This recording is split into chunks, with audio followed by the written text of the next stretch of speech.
Game tayo dito. Game tayo. And again, Bong Quinto is open. This one's a little bit long, but Almasan is there for the follow-up.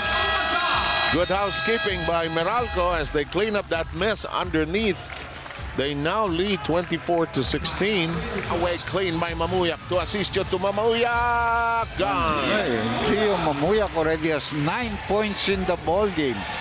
Leading scorer for both teams, actually. Yes. And Mamuyak really making... Velda. That'll work. And a foul there by O'Brien. And Belga this time put the power brakes. Started here today. Drives hard. Oh. Left-handed drive. You're having a great game, huh? Got what, 8 points? 3-on-2. The hook pass. Quinto, close range, crawls in. They're having a good game already with 10 points. So together with Karam, 11 and 10 yan. It's the local players that have carried. By the way, Norbert Torres is on the floor. Sidesteps and gets it to creep slowly inside, but it'll still be 2 points. That's a problem with their importing It free, but Quinto makes a good curl with that count. Let's see. No, but I don't think it's going to count. Called on Jimmy Mariano's side. Good drive by Mabuya. I don't know why they switched there, because they could have switched back. They had a big man. Squeezes through traffic. Black got hit there. Taylor gets it to sneak inside.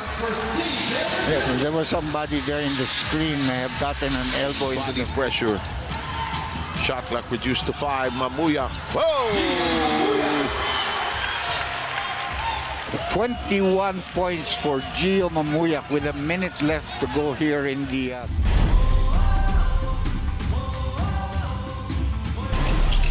Karam O'Brien, no hesitation.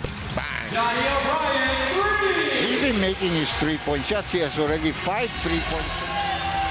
The next 3 games of Meralco. Oh! Belga says, let me join the party. Alam mo natin, Yes. Of course, you have worked with that team, and that shot will find its way. Yung mahirap na kalaban eh, no? Magaling na. Ng Batak is bottled up. Long distance. This one's a long one. Oh, boy. Boy, That's a long one. sinungkit ang langit sa taas ng arko. That was like about a... Nice pass. Oh. They've been working that baseline play